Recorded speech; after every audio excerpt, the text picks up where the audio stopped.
Altitude.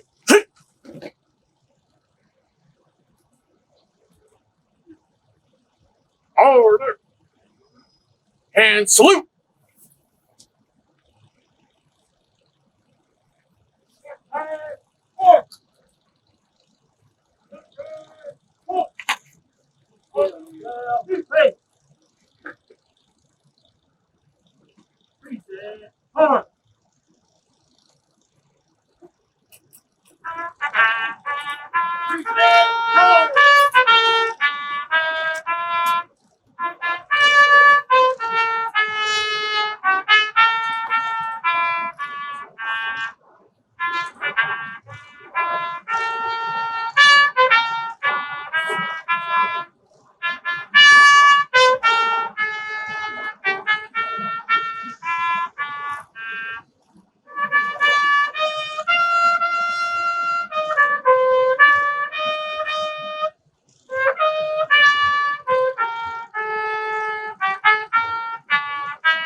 Ready. Two. Ready. Thank you very much. Everyone, please take your seats.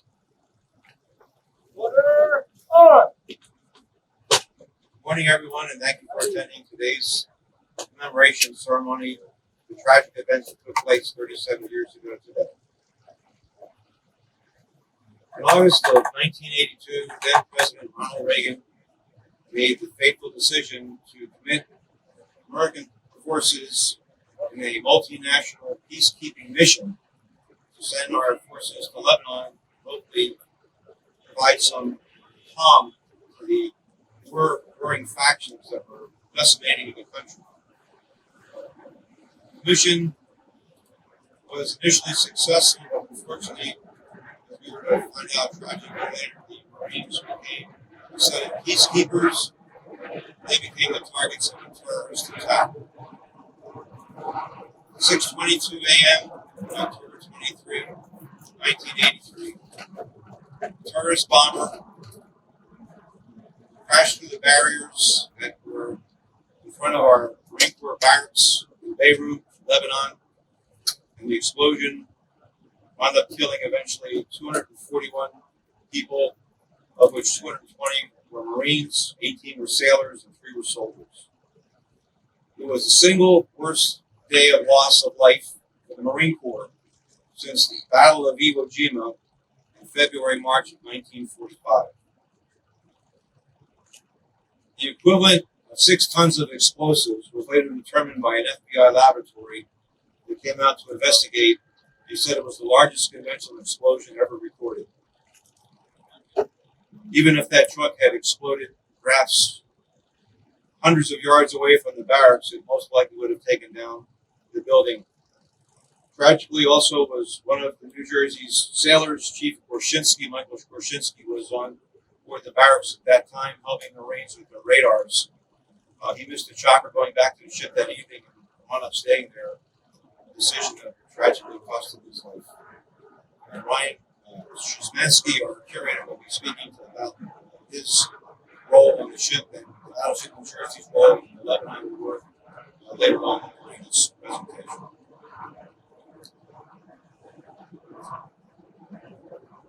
At the same time, 10 miles away, 58 soldiers from the French army were also tragically killed in a bombing explosion which occurred in their barracks.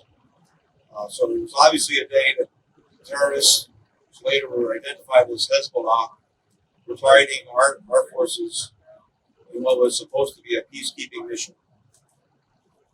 We mourn their loss, and we feel for their families and their loved ones.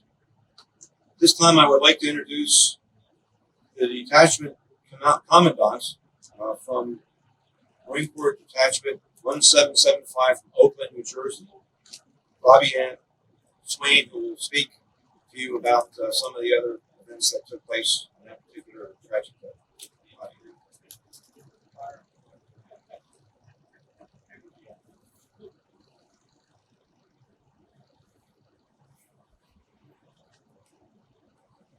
Good morning, everyone. As the captain has said, he pretty much has said everything that I was going to speak about. There's not much way to break it down. When the members of these departments, the branches of the service, went to bed the night before, never knowing what was going to happen the next day. Sad to say, it wasn't a pleasant one. We feel very sorry for those that have been left behind to think of them. Sadly, the flat ground that the vehicles were on that drove in and out of there was no way to get the protection that they really needed. And of course, it was the deadliest battle for our Marines since Iwo Jima. We cannot and will not let all these peacekeepers be forgotten. We must keep this memory going. This is why we are gathered here to remember them at all times. My husband and I have a dear friend who is a Gold Star mother. Her son was killed January 30th, 1984 by sniper fire on a Marine position in Bedrock. And we'd like you to keep him in your prayers also. This young man never made it home. There isn't much more we can say other than please keep this going. We have to keep this in mind of our young people that are coming along. They don't know what has happened. They're not being taught. So it's up to us to make it known. Thank you very much.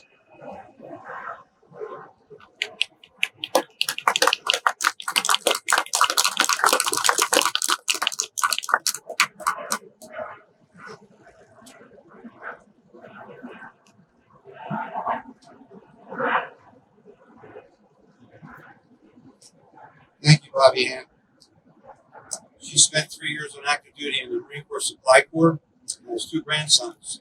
One that's a boot, and the other that's getting ready to deploy. So, God bless you and your family. Australia. Down under. Very well.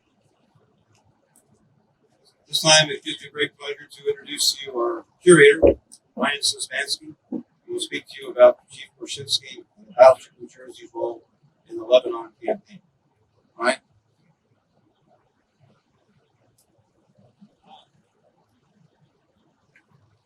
Thank you, Captain Irvin. Over 300 UN peacekeepers, mostly Americans, lost their lives during the Lebanese Civil War, as well as countless hundreds of locals, some combatants, but many civilians as well. I will be talking about just one of them today. A sailor, a father, a husband, a son. Keep in mind that each of the other 240 Americans killed on this day 37 years ago had equally rich stories, had families, careers, and aspirations that they were forced to leave behind. Michael Wayne Korzynski was born on September 27, 1948. I imagine him as a typical baby boomer. His father served in the infantry from Normandy to Germany in World War II. He spent some of his childhood here in New Jersey, in Pleasantville, where his father lived. The rest of his time was spent in Evansville, Indiana, where he attended Holy Redeemer Elementary School and Rex Moody High School. I imagine that just much like my own father, he spent his childhood riding bikes around the neighborhood with a bunch of other kids and swimming in the creek. And I bet he had a Red Ryder BB gun. I picture his father teaching him how to the shooting. On January 24th, 1967, with the country ramping up its involvement in the Vietnam War, Mike, then age 19, did not follow in his father's footsteps, but rather enlisted in the United States Navy. After completing boot camp and earning pistol and rifle qualification ribbons, he was sent to A school to become a radarman. In 1971, he became an electronics technician when the two ratings were combined. 7 years after joining the Navy, in 1974, first-class electronics technician Kurczynski was assigned to the guided missile cruiser USS Gridley, named for USS Olympia's commanding officer during the battle. Mike spent 2 years at Gridley and earned 2 Battle Stars for his service during the closing days of Vietnam.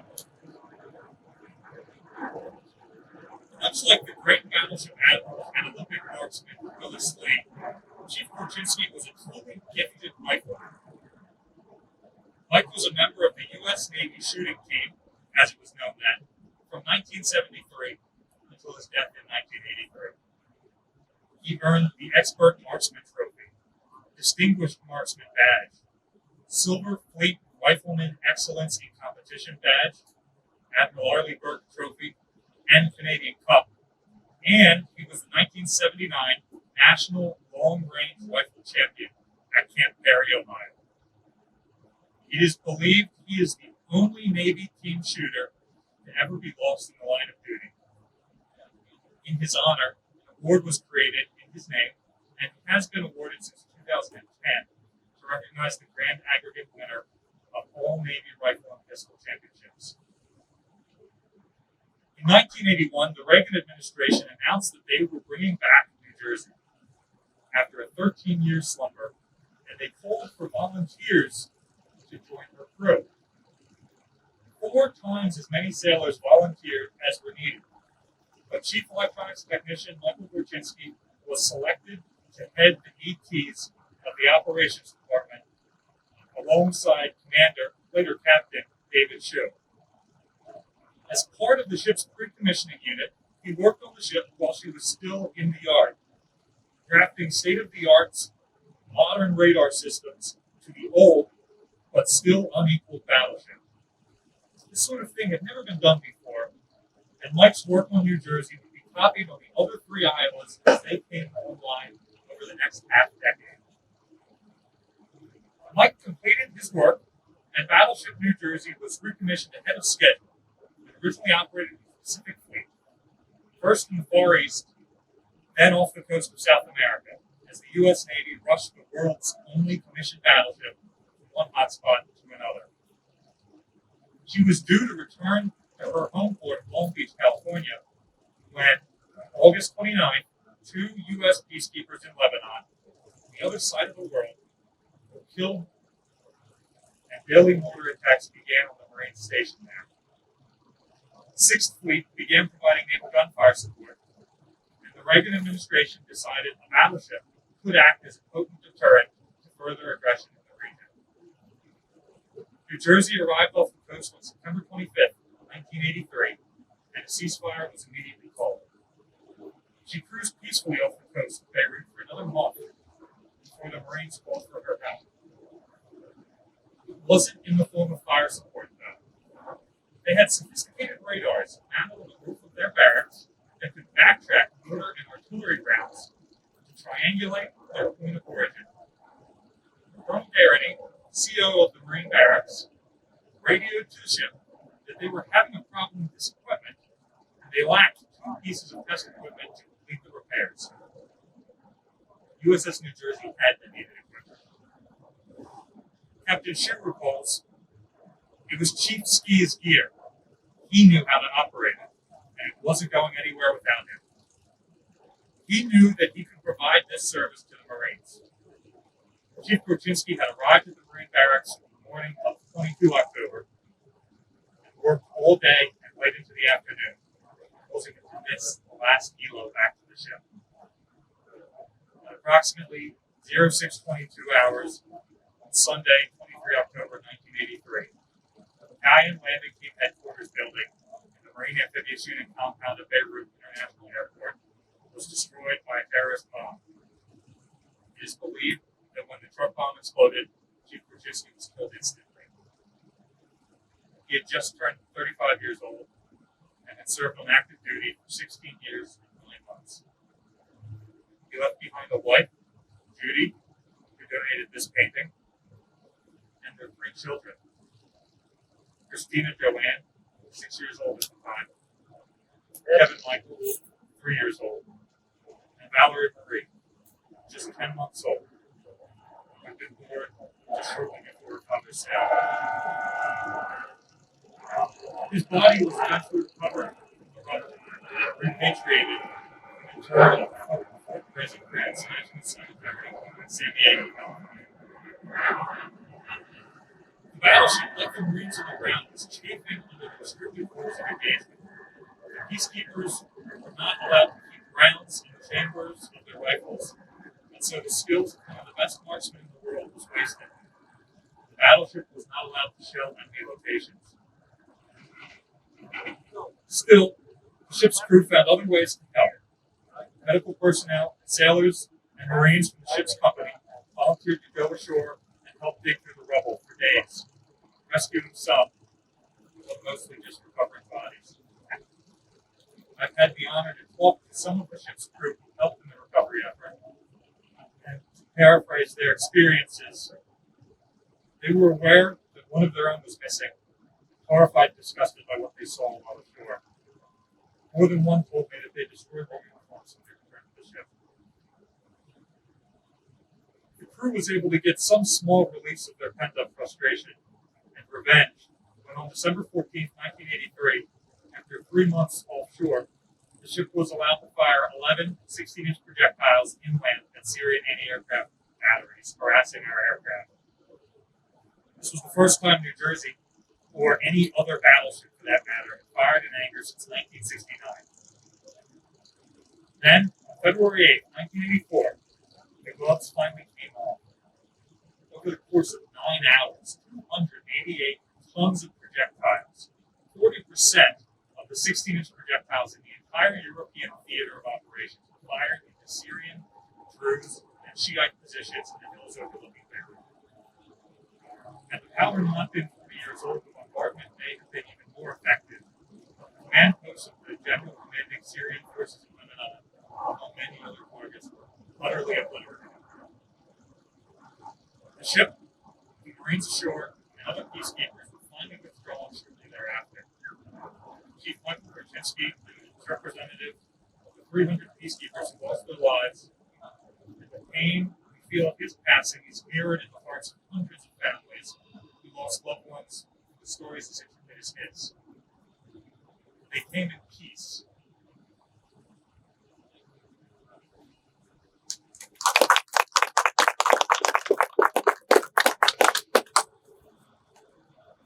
Thank you very much, Ryan, for that very accurate description of what took place 37 years ago.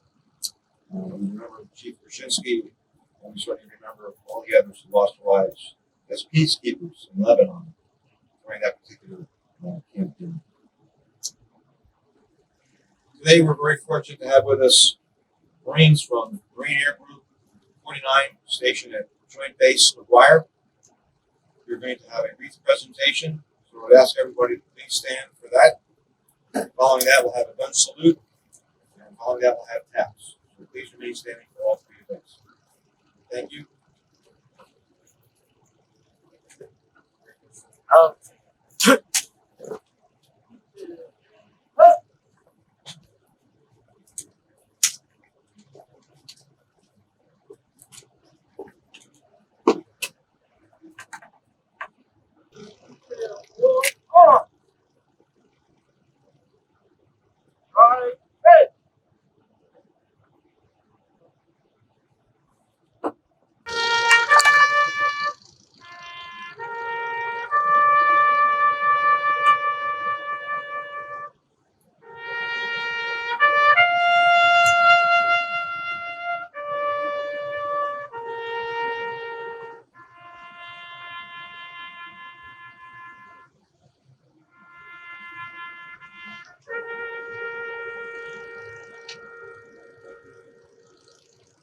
Ready. Shoot. Ready. Jump. Hey. Order. Arm.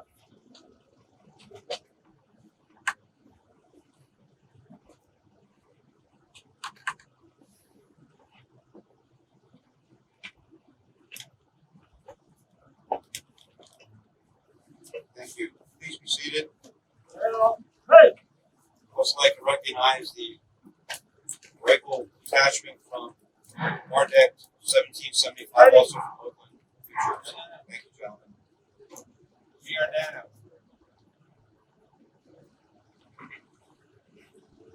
Finally, on our program today, we would like to introduce our CEO and Executive Director, Phil Rowan, who will discuss a little bit about what's going on the Battleship New Jersey. Phil?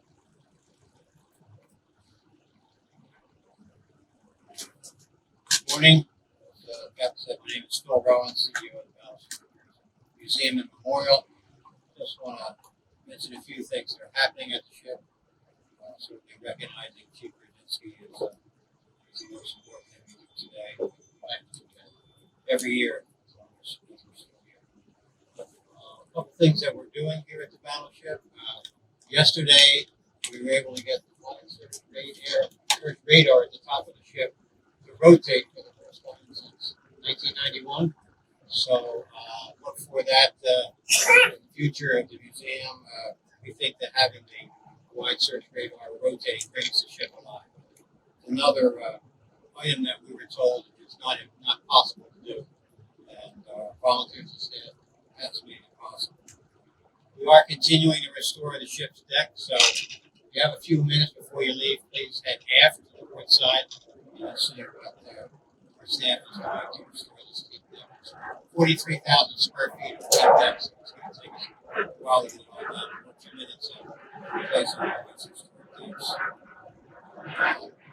On Veterans Day, Wednesday, November 11th, at 1100, certainly we're going to recognize our veterans, but one of our ship's veterans, our only combat fatality on the ship, Robert Osterman, from Detroit, Michigan, who was killed during the Korean War when a battery located in the North Korean cave came out and fired projectiles, hitting Target 1 and killing Seaman Osterman in that area. So we have developed a fast relief plaque in his honor. His family is coming down from Detroit to be here, so all those who can come out to that day is going to be a special day for us. For someone who's been sorely overlooked.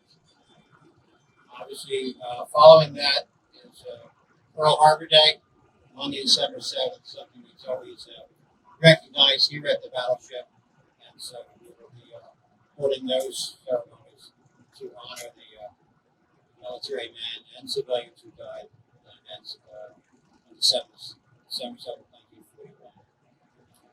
We still need more volunteers, and we need a whole lot of money. So we appreciate your continuing support, whether it's person power, financial power, or other things you can provide to us. As you know, the COVID-17 pandemic has severely impacted not only our ability to do the things we do with education and other services that we provide, but financially it's been very, very difficult for us because we can't operate. So our operating income is limited to a small group of stores on Saturdays and Sundays. But the good news is we were able to get our state aid restored. So the campaign to defund the Battleship has been overturned, and we're appreciative of the governor seeing the wisdom of supporting World War II's largest veteran and maintaining the ship here as a resource. We are a museum and a memorial. So, floating battlefield, as why you call it. So appreciate the support of the state of New Jersey. A couple promotional ideas for our YouTube channel. It's been getting a lot of content and items of it. So if you're 100% to do it, learn more about the Battleship. Check out the Battleship.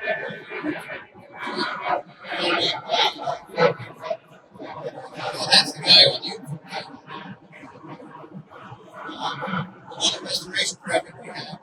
6 boats. This is a ship, and there's boats on the ship. So there are 6 boats that are associated with the ship. We have the 4 now on the davits. We just brought one onto the ship in the back that we're going to begin to restore. And then we have a Liberty launch. Many of the sailors are very familiar with. We get ashore, and that's being restored right now in New Jersey. So we'll be bringing that back. So we'll be the only battleship with all of our boats. That's one of the projects we want to get done. We're also planning a concession stand on the back of the ship. So when you finish your tour, you can get a hot dog and beer and other food that we'll have available topside. Last Sunday, the crew of the Battleship New Jersey was inducted into the New Jersey Hall of Fame. So if anybody has watched that service virtually, we are now in the New Jersey Hall of Fame with Frank Sinatra and Bon Jovi and folks like that. So inanimate objects can't go in the hall, but our crew, including Admiral Halsey and the other sailors and Marines, are now in the Hall of Fame. Next year is the 20th anniversary of the ship being opened here as a museum and memorial for how time flies. So hopefully we're going to be able to do a lot of special things for our 20th anniversary. We are planning a fundraising gala at the Union League in Philadelphia on Friday, May 7th. Jack tells me tickets will be available shortly, and this is going to be a major fundraiser for us. Again, as we certainly need money to keep this giant floating vessel in operation, we certainly appreciate your support. So stay tuned for that. One of the things we're going to be doing at the end of this month, right now we're lit pink at night time. Not a whole lot of pink battleships in the world, but to recognize the Susan Coleman Breast Cancer Awareness Program. At the end of the month, we're going to be changing the ship's colors to recognize the 100th anniversary of women gaining the right to vote. So that's important to us. I just have to say that get out and vote. This ship and the sailors and Marines that serve on it fought to give us this right to vote in a free and open manner, and I think it's very important for everybody to take advantage of the opportunity of democracy to vote. So I hope everybody can vote in one form or fashion. I voted by mail on the first day, and there's many other ways to vote this year. We feel that's a great way to honor sailors and Marines and service by voting. Thank you very much.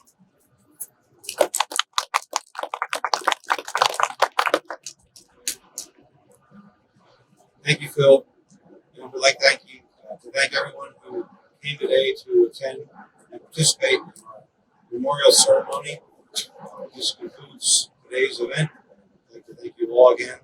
Have a safe trip home. Be safe and stay healthy. Thanks. Semper Fi. Rotate.